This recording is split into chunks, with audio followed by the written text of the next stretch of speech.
The fluorescent light is buzzed above 25 third graders. Elijah Carter, 8 years old with dark skin and trembling hands, stood at the front holding a poster. My dad, Pentagon hero.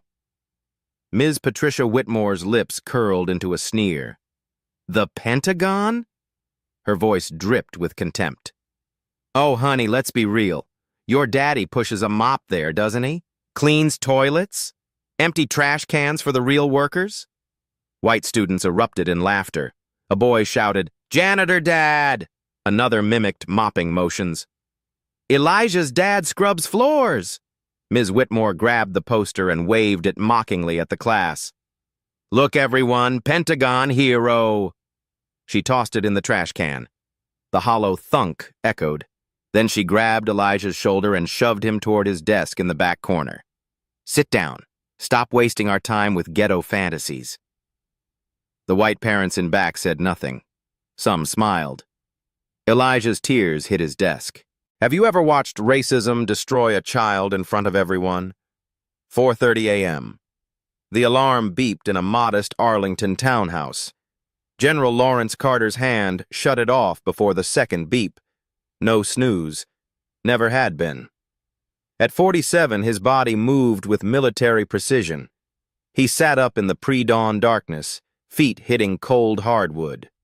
The bedroom smelled faintly of his late wife's perfume, 3 years gone but somehow still present in the curtains.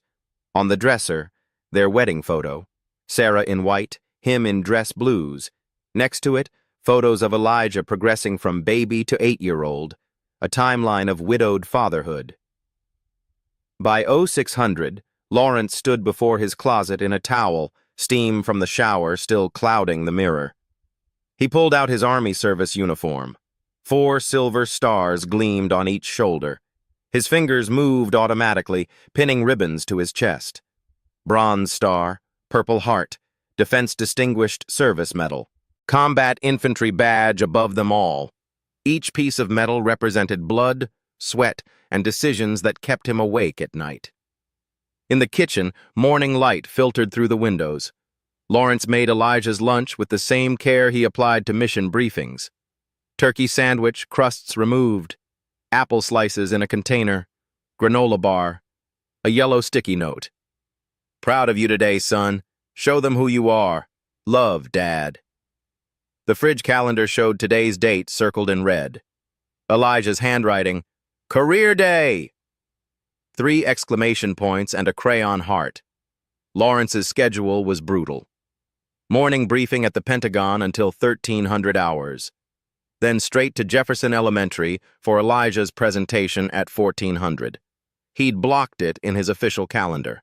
His aide knew. The Secretary of Defense knew. For Elijah, Lawrence didn't negotiate. Jefferson Elementary sat in an affluent Arlington suburb where houses cost millions and lawns looked professionally manicured. The school gleamed with recent PTA-funded renovations. Mercedes and BMWs filled the parking lot each morning.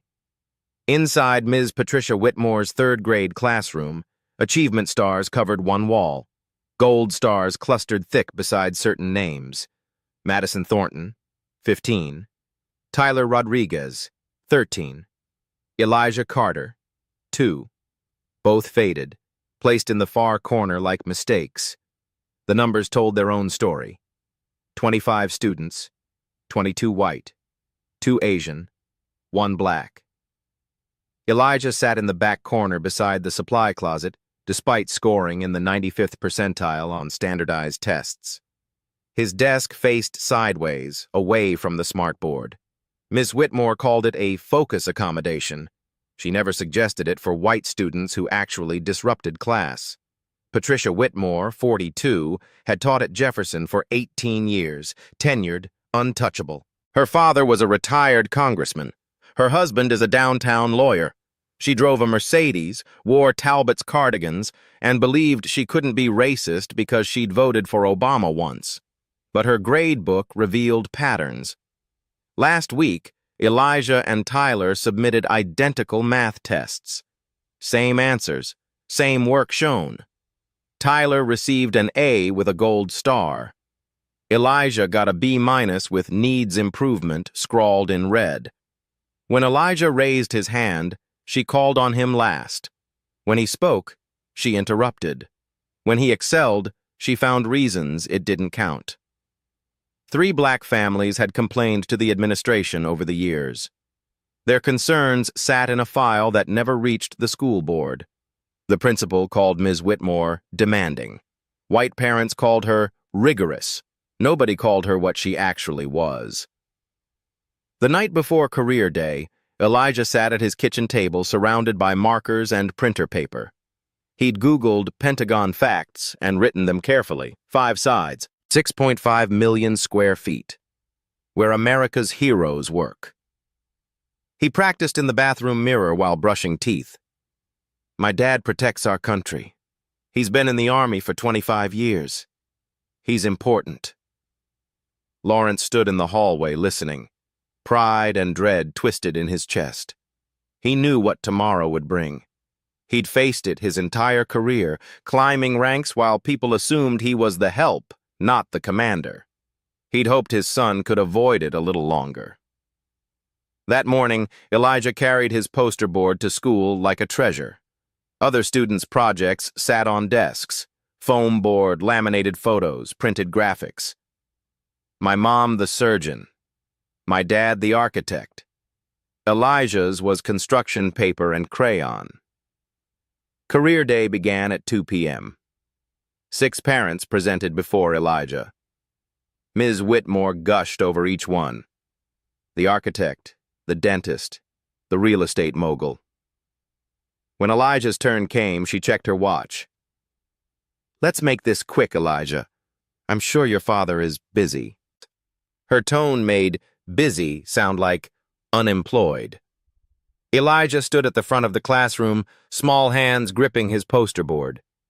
The construction paper felt suddenly flimsy. Around him, 24 pairs of eyes stared. Most looked bored. Some looked amused. None looked kind. He cleared his throat. His voice came out smaller than he'd practiced. "My dad works at the Pentagon. He helps keep America safe.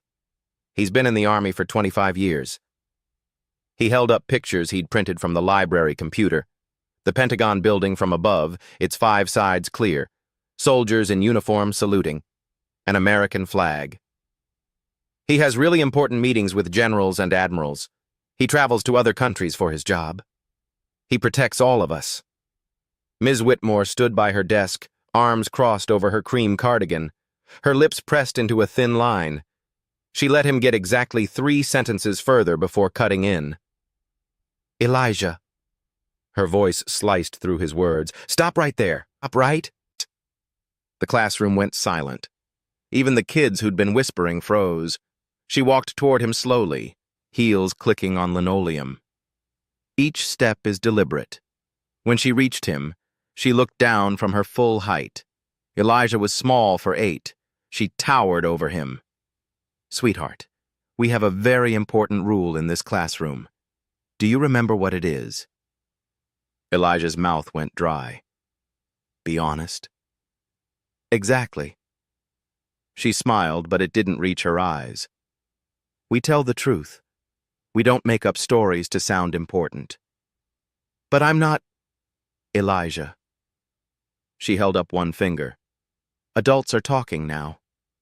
She turned to face the class, keeping one hand on Elijah's shoulder. Her grip was firm, not quite painful, but close. "Class, let me teach you something valuable. Lots of people work at the Pentagon, thousands of people. Do you know what most of them do?" Madison raised her hand eagerly. "Important government stuff?" "Some of them, yes. But most?" Ms. Whitmore's voice took on a theatrical tone.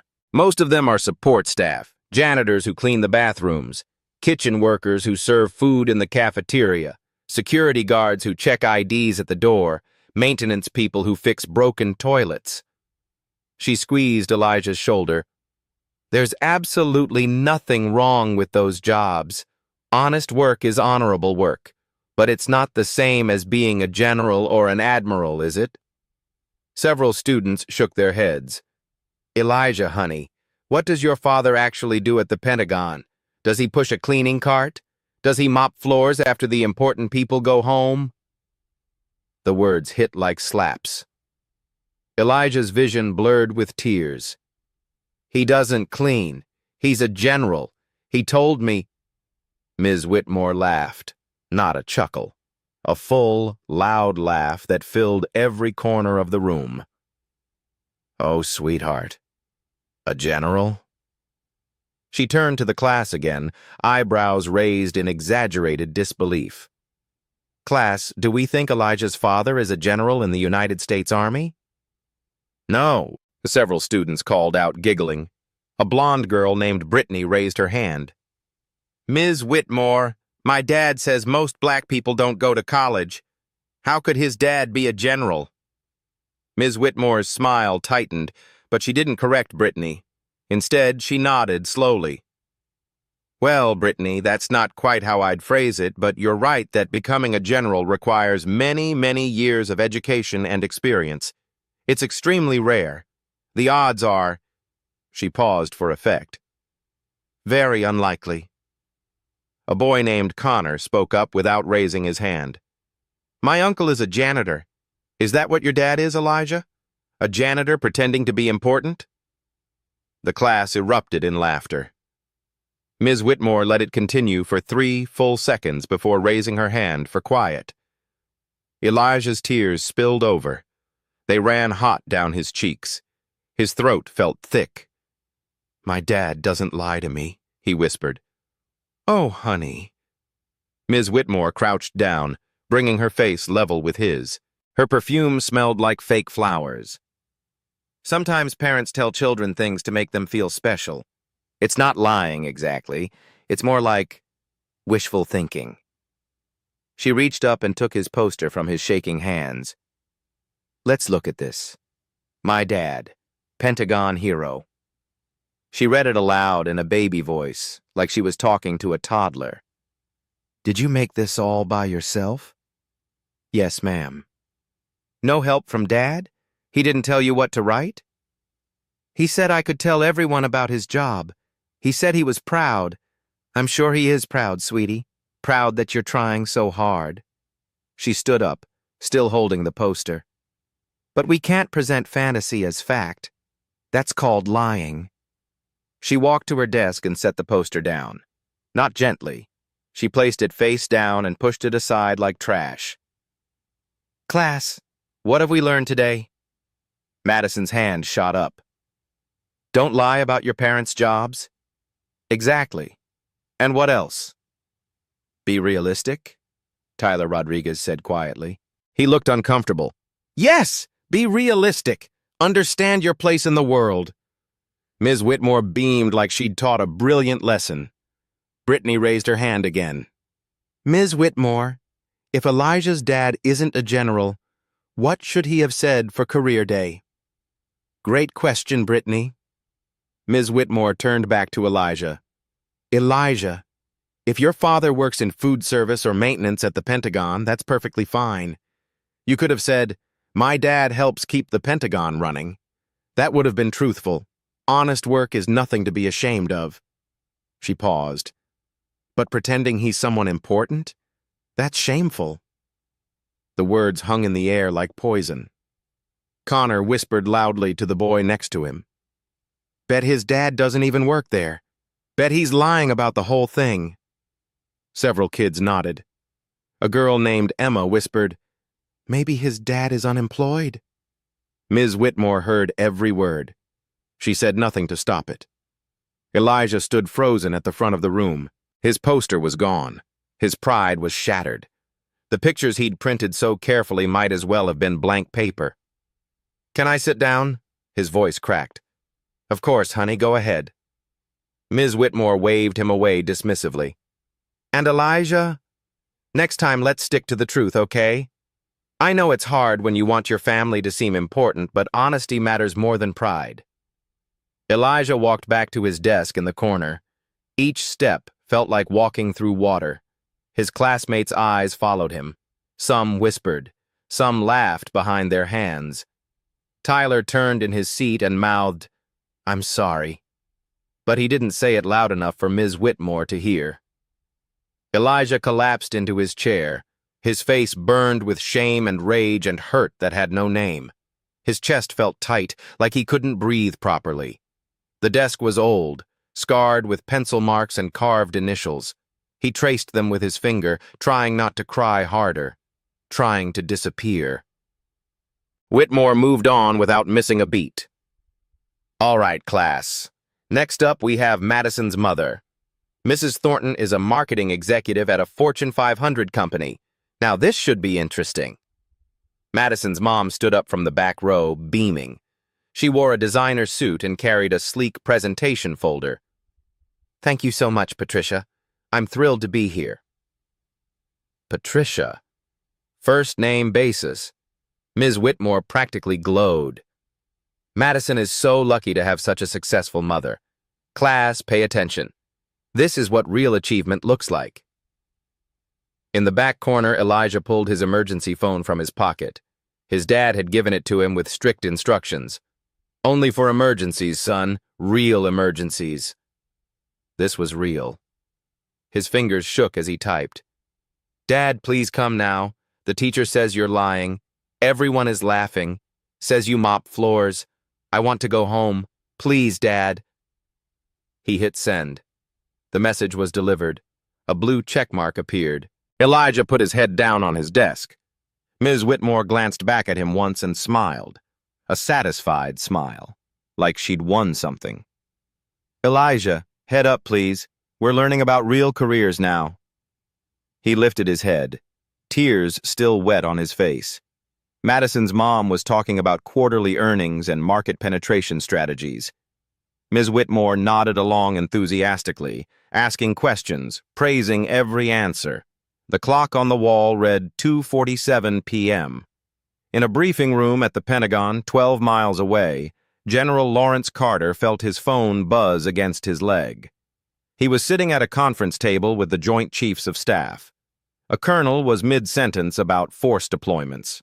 Lawrence glanced at his phone under the table. He read Elijah's message. His jaw clenched. The muscle in his temple twitched. Admiral Henderson, sitting beside him, noticed. Larry, you okay? Lawrence stood. Gentlemen, I apologize. I have a family emergency. The chairman of the Joint Chiefs looked up. Is everything all right, General? My son needs me. That's all that matters. Lawrence's voice was steel. We'll continue this tomorrow. He was out of the room in 10 seconds.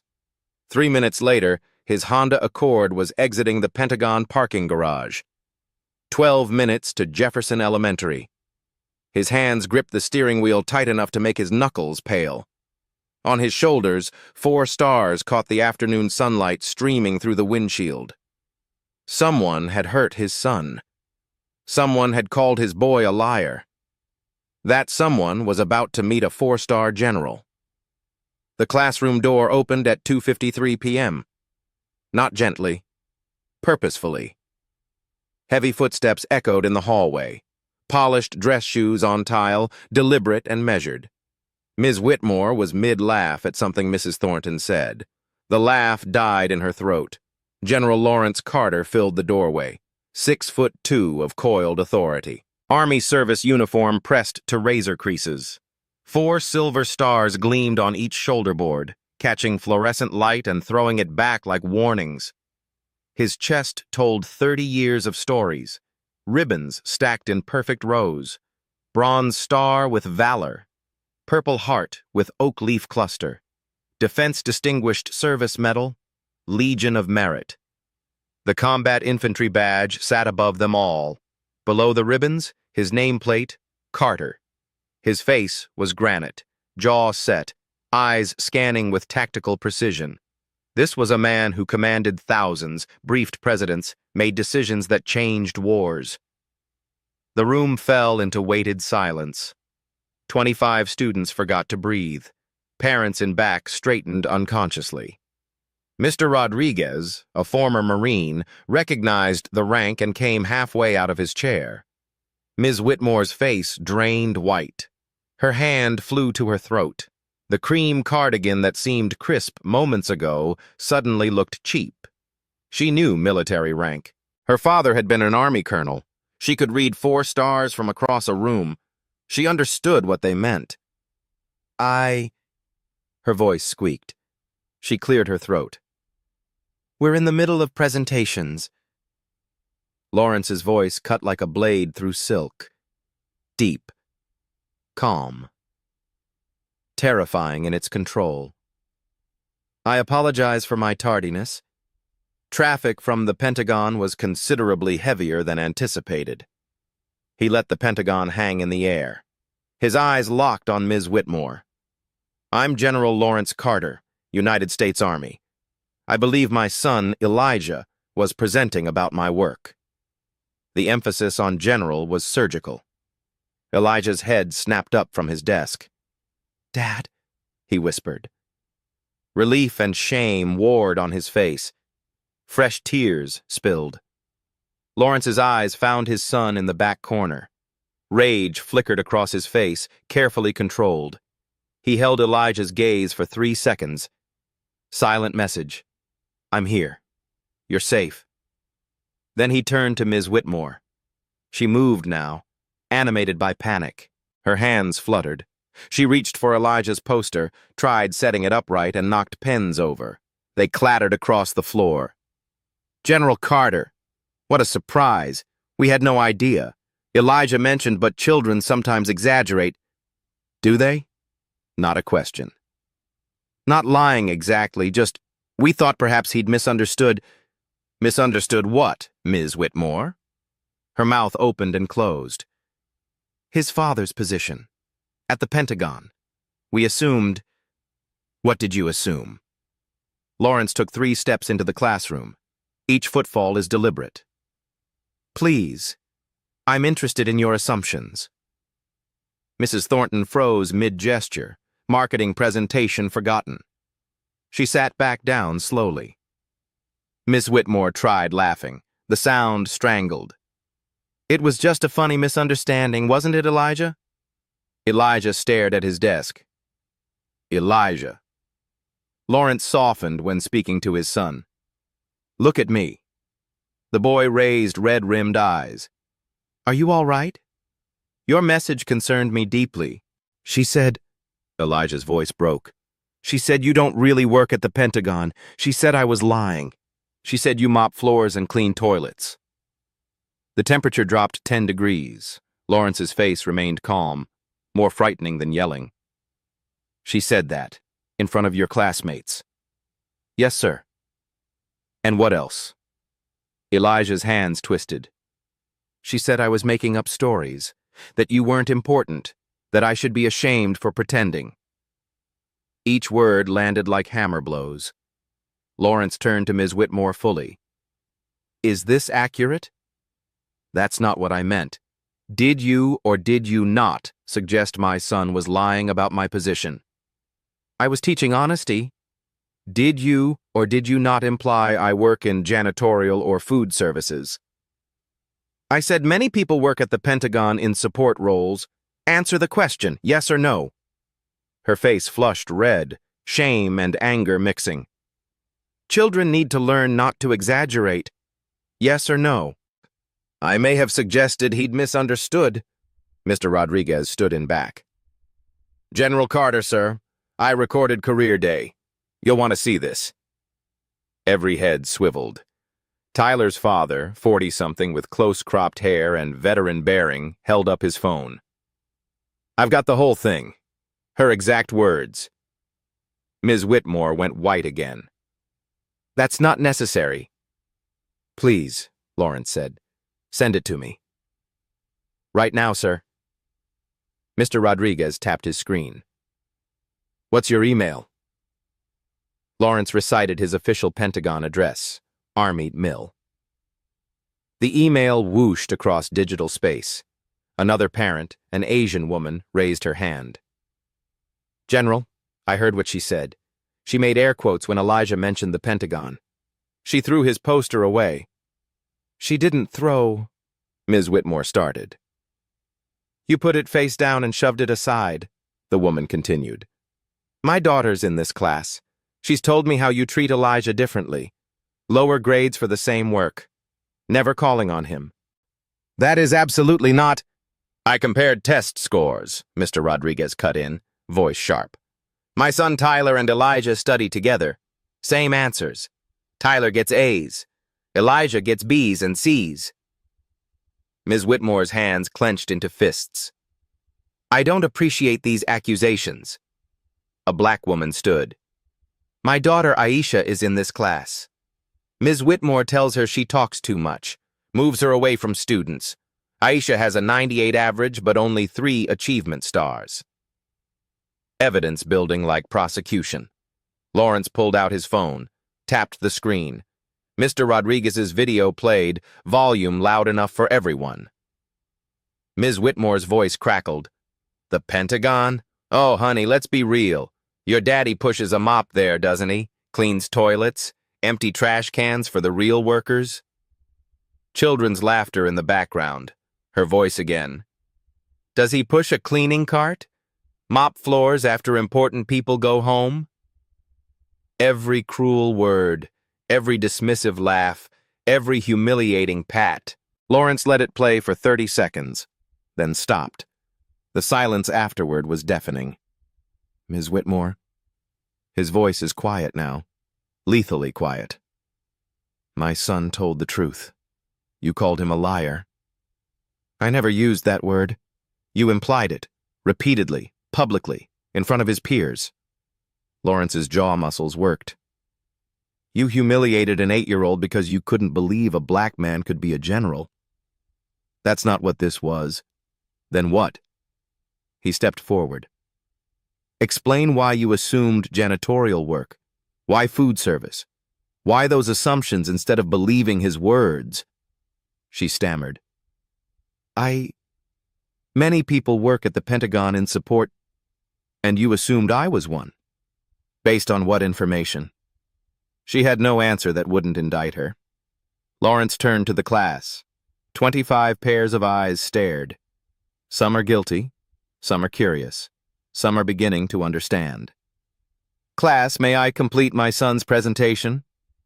Ms. Whitmore couldn't refuse, not with parents watching, not with her words still echoing. Of course, she managed. Lawrence walked to the front. He moved past Ms. Whitmore without looking. She shrank against her desk. He stood where Elijah had stood 20 minutes ago, but when General Lawrence Carter stood somewhere, he commanded it. My name is General Lawrence Carter. I've served the United States Army for 25 years. I currently hold the rank of 4-star general, one of only 41 in our entire military. He pulled out his military ID. Hold it up. 4 stars visible. This identification grants me access to the Pentagon, White House Situation Room, and classified facilities worldwide. I advise the Secretary of Defense on counterterrorism operations across 4 continents. He swiped his phone. Hold up a photo. Him in the Situation Room beside the President. Faces blurred for security, but location unmistakable. Last month, I briefed the Senate Armed Services Committee.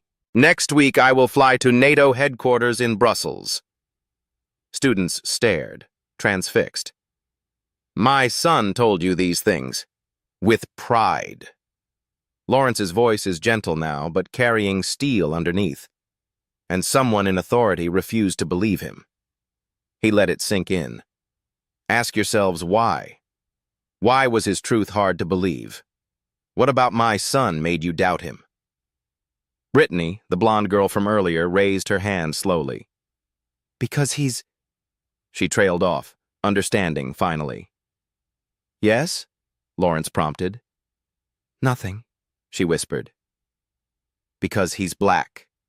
Lawrence said it for her. That's the word you couldn't say.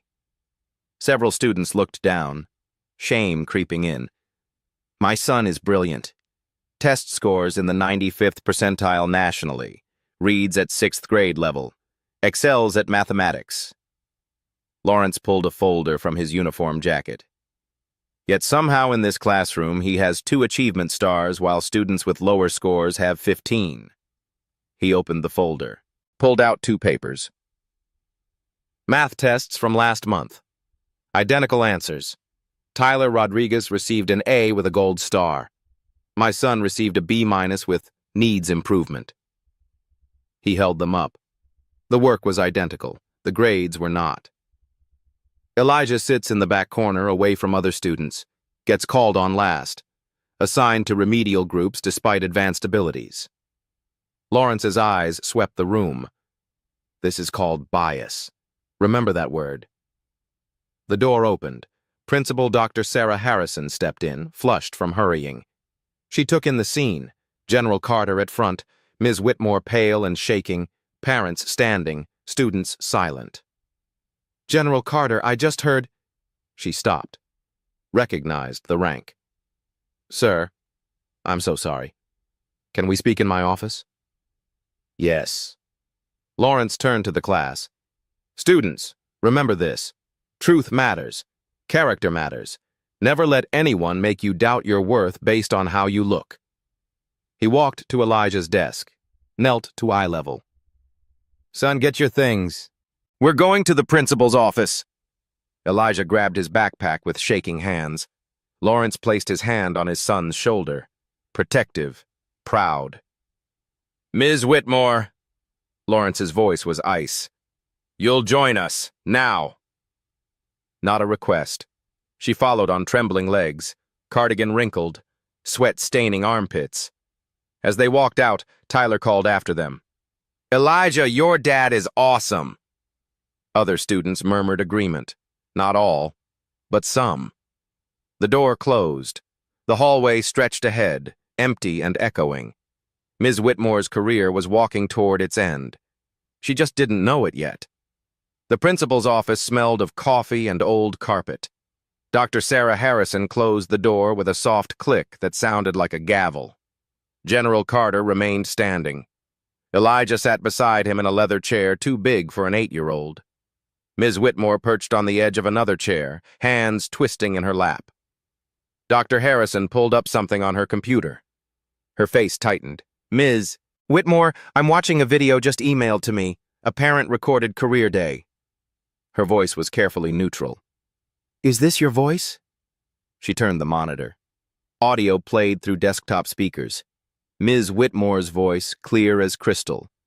Does your father mean he works at the Pentagon mall food court? Student laughter. Her voice again. Does he mop floors, clean toilets, empty trash cans for the real workers? More laughter. The sound of a poster slapped down on a desk. Dr. Harrison paused the video. Well? I was joking. Light-hearted banter. Ms. Whitmore's voice climbed higher.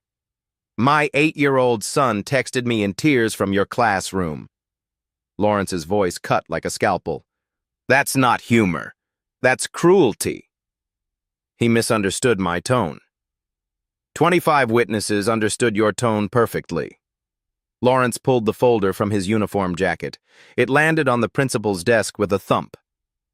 I've documented concerns for 6 months.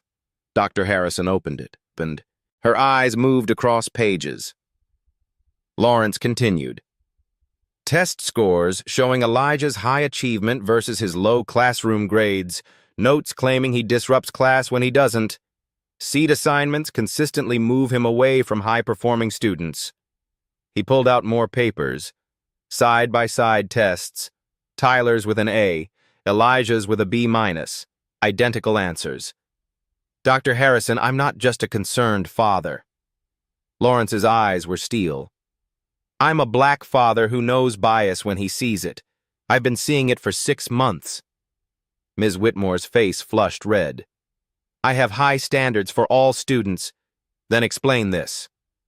Lawrence laid out another document. Elijah scored 96th percentile on state tests. His classroom average in your class is 82. Tyler scored 89th percentile. His classroom average is 95. Dr. Harrison's jaw tightened, examining the papers. Explain why Elijah has 2 achievement stars while students with lower performance have 15. Different students respond to different motivational techniques. Explain why my son sits in the back corner despite having the 3rd highest reading level. He needed a focus accommodation. He doesn't disrupt. You never tested him for attention issues. You just moved him away from white students. Lawrence's voice dropped lower, more dangerous. You isolated him, marginalized him, made him feel worthless for 6 months.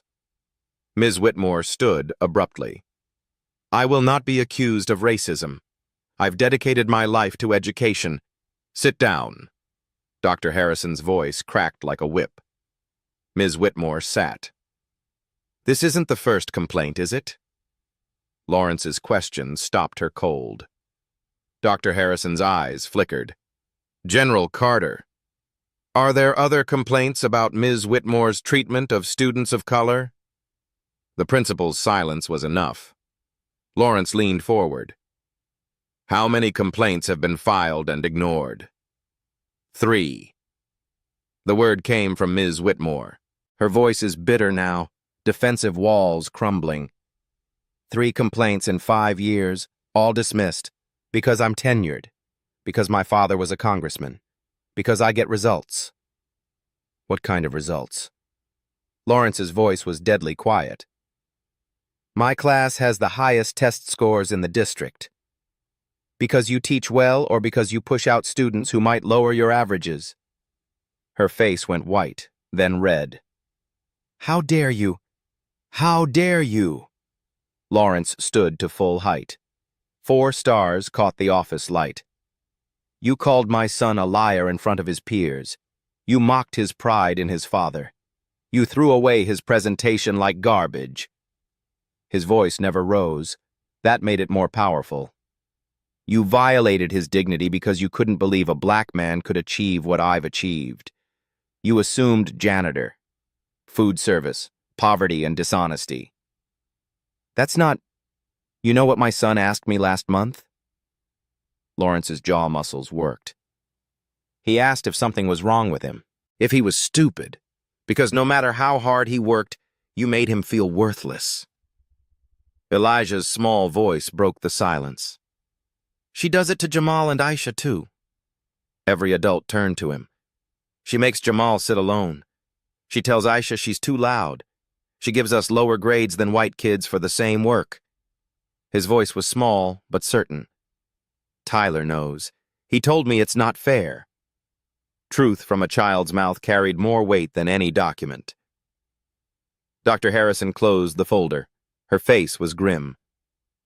Ms. Whitmore, effective immediately, you are placed on administrative leave pending full investigation by the school board.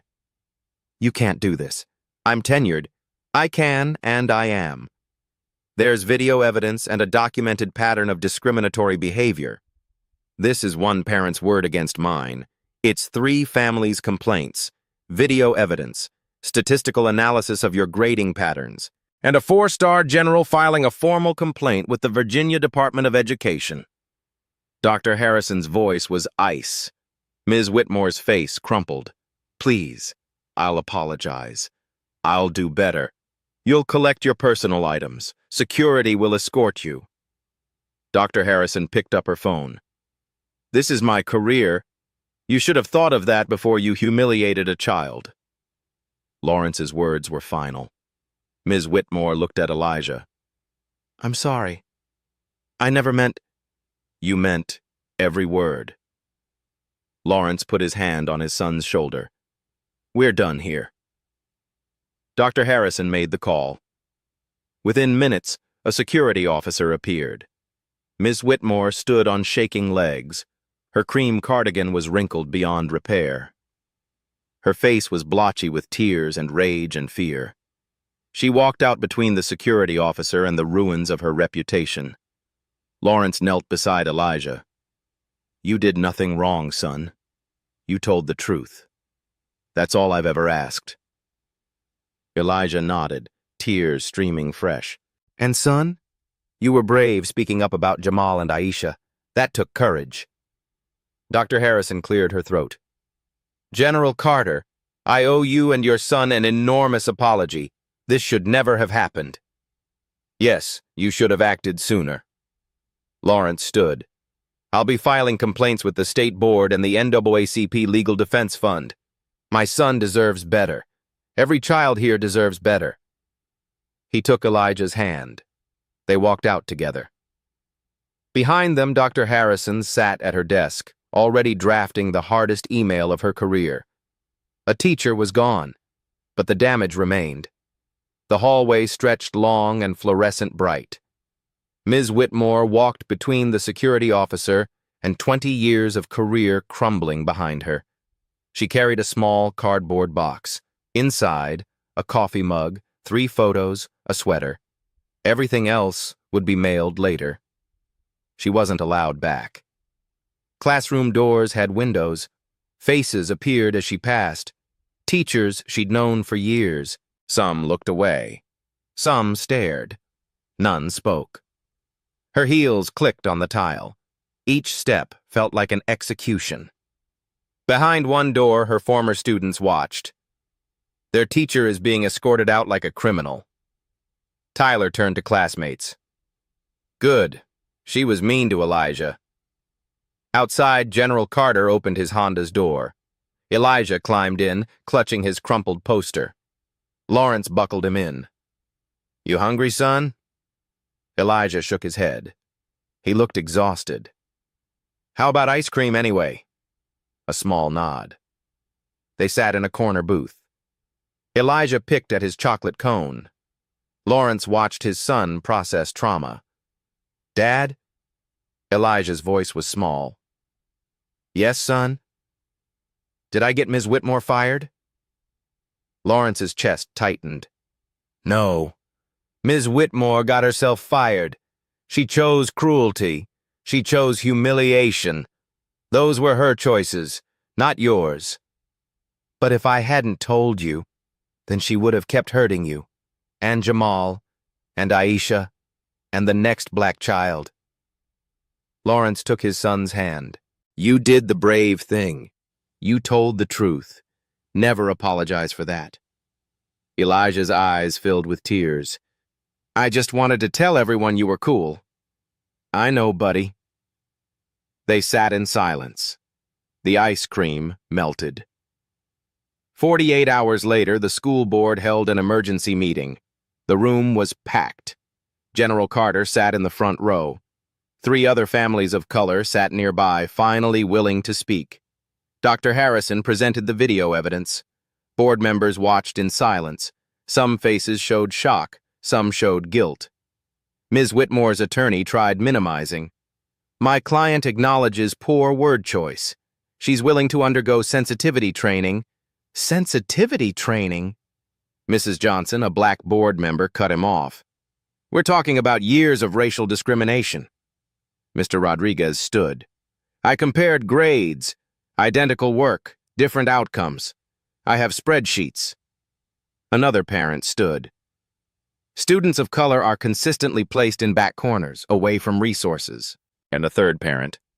We complained 2 years ago. We were told we were overly sensitive. Evidence piled like bricks. Test scores showing grading disparities. Disciplinary records showing black students referred 3 times more often. Achievement gaps of 60%. The board deliberated for 3 hours. Ms. Whitmore sat outside, black suit replacing cream cardigan. Her face was stone. Her hands shook. The board returned. After reviewing evidence, we find substantial proof of discriminatory practices. Ms. Patricia Whitmore's employment is hereby terminated, effective immediately, for cause, no severance. Her attorney stood. We intend to appeal. You may appeal, but she won't teach here again. Ms. Whitmore's face crumpled. Everything is gone.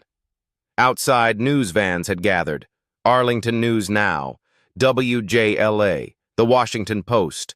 Reporters surrounded General Carter. Cameras flashed. Microphones thrust forward. General Carter, what do you want people to know? Lawrence looked directly into cameras. 3 families complained before me and were ignored. My son is brilliant, kind, and honest. Black children shouldn't need a 4-star general as a father to be believed. The clip went viral within hours. By evening, the video had 2 million views. A stand with Elijah was trending. Comments were brutal. Ms. Whitmore's social media flooded. She deleted everything. Too late. Screenshots lived forever. Her father, the retired congressman, released a statement. "I'm deeply disappointed in my daughter's actions." Her husband's law firm issued a statement. "Mr. Whitmore's personal matters do not reflect our values." Both distancing themselves. Job applications to other schools went unanswered. Her reputation preceded her. No one wanted the teacher from that video. The Virginia Department of Education opened an investigation into her teaching license. The outcome was inevitable. Ms. Whitmore sat in her expensive house, surrounded by privileges that once protected her. They couldn't anymore. Her phone buzzed. Former colleagues unfriending her. One text from Tyler's mother. "I'm ashamed I didn't speak up sooner. My son saw everything." Ms. Whitmore didn't respond. Teaching awards sat on her mantle. Teacher of the Year 2019. Excellence in Education 2021. They meant nothing now. Within a week, she became a cautionary tale. Teaching programs across Virginia used her case as an example. What not to do. How bias destroys. Her name became synonymous with racism in education. Patricia Whitmore, once untouchable, was now unemployable. Her teaching license hearing was scheduled for 6 weeks out. The evidence was overwhelming. Video testimony, statistical analysis, 3 families willing to testify. Her attorney advised settling, surrendering her license voluntarily, avoiding public hearing. She refused. Pride wouldn't let her. That pride would cost her everything. Meanwhile, General Carter filed formal complaints with the Department of Education's Office for Civil Rights.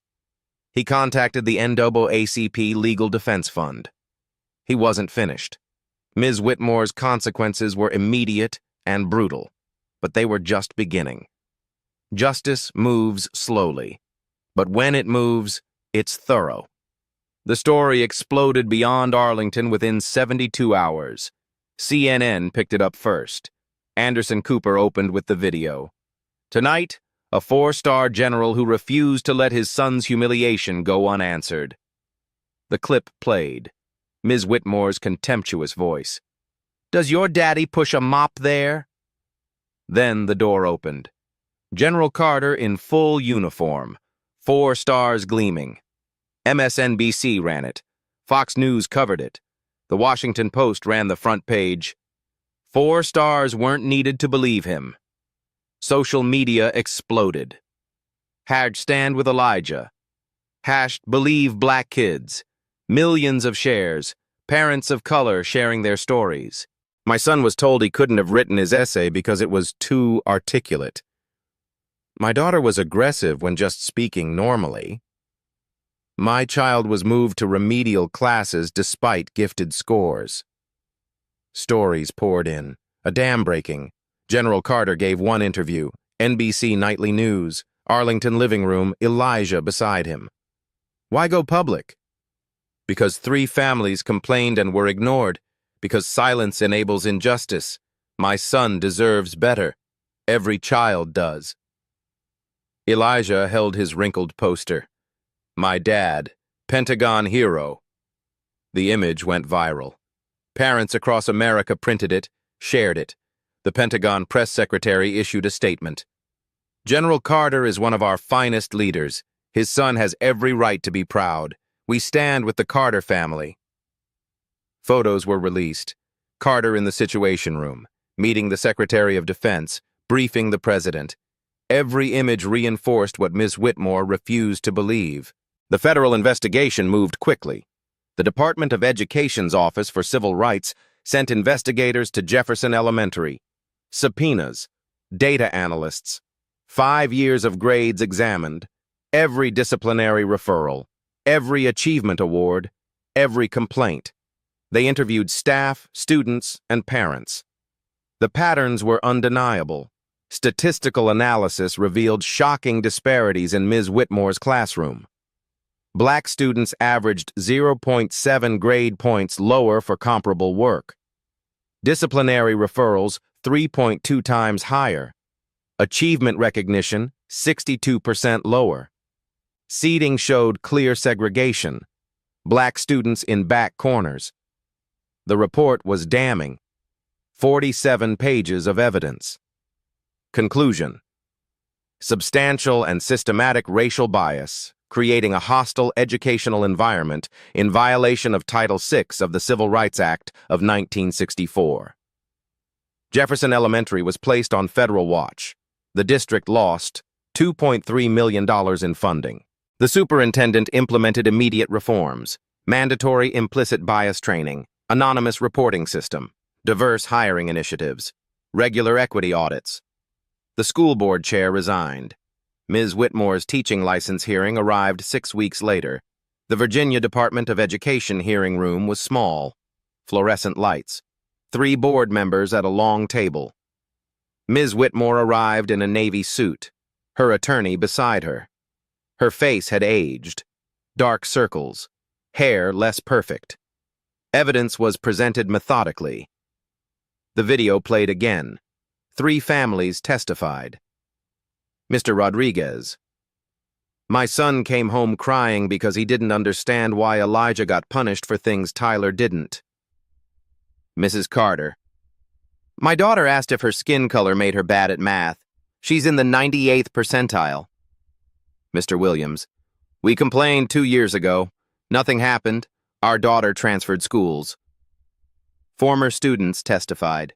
A high school student: she told me to focus on sports instead of academics. I'm now in AP classes. General Carter testified last, in uniform. Ms. Whitmore didn't just hurt my son. She damaged his sense of self-worth. She made him question his own father's honesty. She taught other children that black students deserve less. That's not education. That's indoctrination into racism.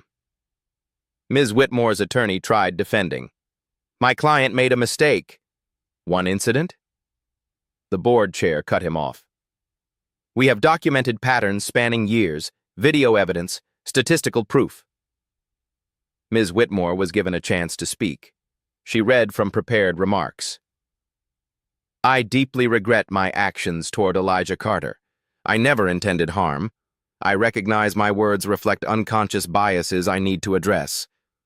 The words were hollow, scripted. Everyone heard the lack of sincerity. The board deliberated 30 minutes. Decision: Ms. Patricia Whitmore's teaching license is hereby revoked for 5 years. Reinstatement will require extensive anti-bias education, psychological evaluation, and demonstration of changed behavior. A permanent notation will remain on her record. 5 years. Career ending.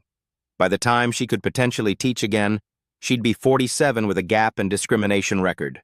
No school would hire her. Her appeal was denied within 3 weeks. Meanwhile, General Carter filed a civil lawsuit. For Elijah. Claims: intentional infliction of emotional distress, violation of civil rights, discrimination. Defendants: Ms. Whitmore and the school district. The district's insurance company immediately pushed for settlement. The video made the trial impossible to win. Settlement conference 6 months later. Carter's attorney laid out terms: $175,000 in trust for Elijah's education. Public apology from the school board. The Elijah Carter Equity Scholarship. $50,000 annually for students of color facing discrimination. Annual equity reports published publicly. Ms. Whitmore must issue a public apology. The district must fund anti-bias initiatives for 5 years. The district agreed. Ms. Whitmore was personally liable for $25,000 from her retirement savings. The public apology was recorded, required by settlement. Ms. Whitmore sat before a camera looking diminished. I deeply regret my actions toward Elijah Carter. My words were cruel, inappropriate, and reflected racial bias. I caused harm to a child who deserved support. I apologize to Elijah, General Carter, and all students I failed. She stumbled over words. Her eyes were dead. She meant none of it. But the apology was public record, forever attached to her name. The money was divided. $87,500 to Elijah's college fund. $87,500 donated by Carter to the NAACP Legal Defense Fund. Other families don't have generals as fathers, Lawrence told reporters. They need protection too. The Elijah Carter Equity Scholarship launched that fall. First recipient, Aisha Williams. Jefferson Elementary transformed over the year. 40% teacher turnover. A new diversity and inclusion officer was hired. A black woman with 20 years' experience. The curriculum was reviewed. Anti-racism education integrated starting in kindergarten. A student-led equity council was formed. Elijah was elected. The case became a teaching moment nationwide. Education schools studied it. The Carter case appeared in textbooks, used to train future teachers on implicit bias. Ms. Whitmore became a cautionary tale. Her name was spoken as a warning. Don't be like Patricia Whitmore. Her professional life was over. Her personal life is in ruins. Her husband quietly filed for divorce 8 months after the settlement. Her father stopped returning her calls. Former friends crossed the street to avoid her. She took a job as a receptionist at a dental office. Minimum wage. No benefits. A 42-year-old woman with a master's degree answering phones. Every new patient who Googled her name found the video, the humiliation, the consequences. She'd become exactly what she deserved, a permanent example of what happens when racism meets accountability. Within 18 months, similar cases emerged in 3 other states. Parents emboldened by the Carter case filed their own complaints. Schools took them seriously this time. The ripple effect was undeniable. One case in Georgia, a teacher who told a black student his natural hair was distracting, fired within a week. One in California, a teacher who consistently gave lower grades to Latino students, license suspended. One in Texas, a teacher who segregated seating by race, terminated immediately. Every time, parents cited the Carter case. Every time, administrators acted swiftly. Fear is a powerful motivator. Schools feared becoming the next Jefferson Elementary. Justice had been served. Thoroughly, publicly, permanently. But questions remained. How many Ms. Whitmores were still teaching? How many Elijahs were sitting in back corners right now? The fight was far from over. But this battle had been won. 6 months later. Elijah walked into Mr. Washington's 3rd grade classroom. The room looked different. Desks in collaborative circles, student work covering walls. Achievement stars are distributed evenly. Mr. Washington, a black man in his 30s, greeted each student with a handshake. "Good morning, Elijah. Ready for career day?" Elijah smiled, a real smile. "Yes, sir. My dad's coming. I'm looking forward to meeting him." The classroom had changed. Elijah sat in the front row now. Got called on first sometimes. Had 24 achievement stars. Earned fairly. His grades reflected his ability. Straight A's, math award, reading recognition. But more than grades, something else had changed. Elijah raised his hand eagerly, laughed with classmates, believed in himself. The damage was healing. Slowly, but healing. Career day started at 2 p.m.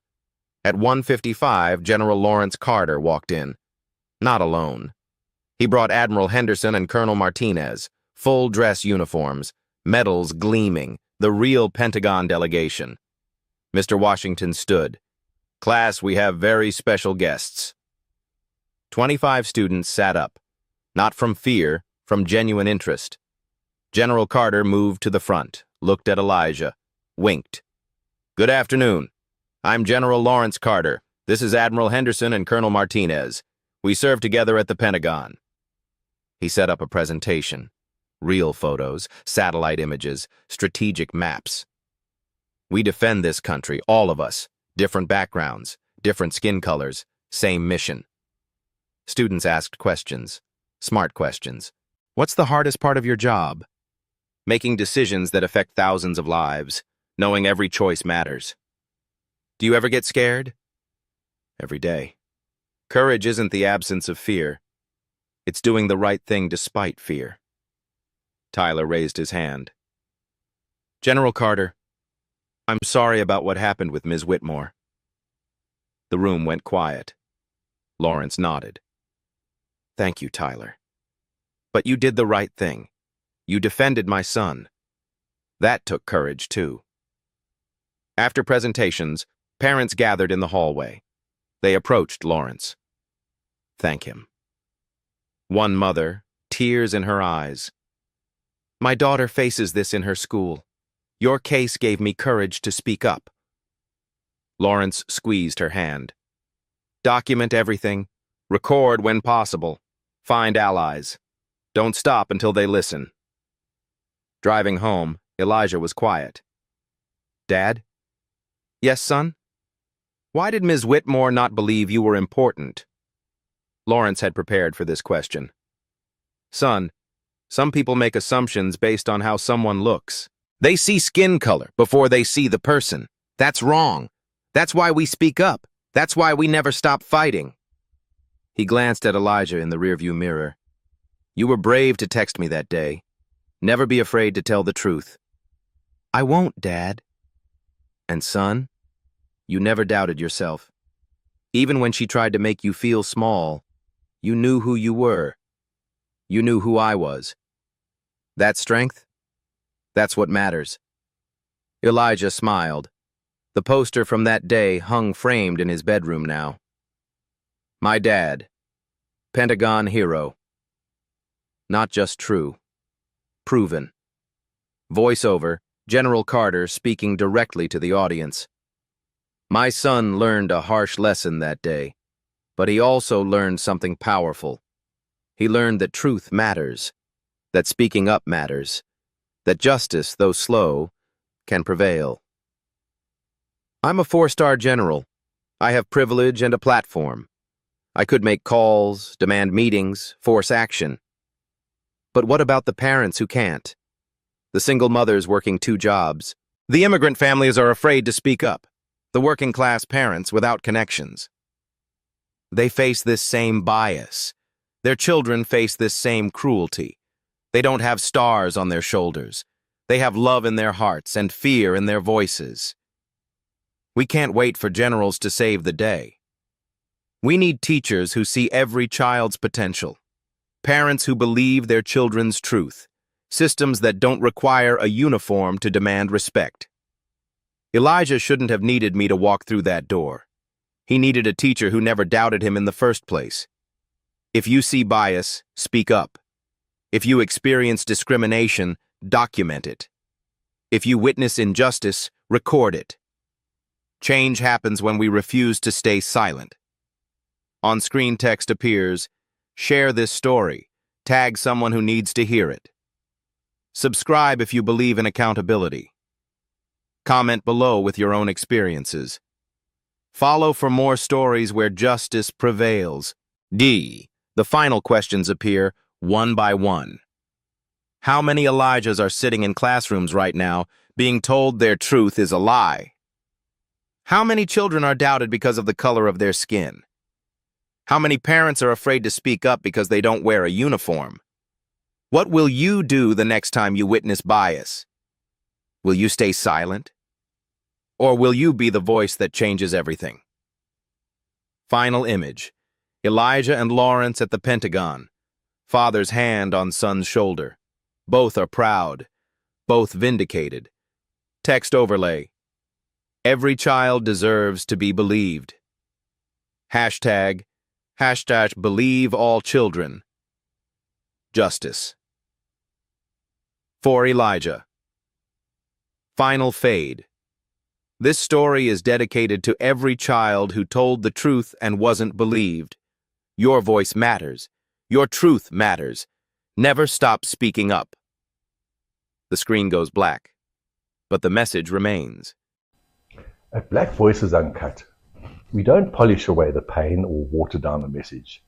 We tell it like it is because the truth deserves nothing less. If today's story spoke to you, click like, join the conversation in the comments, and subscribe so you'll be here for the next Uncut Voice.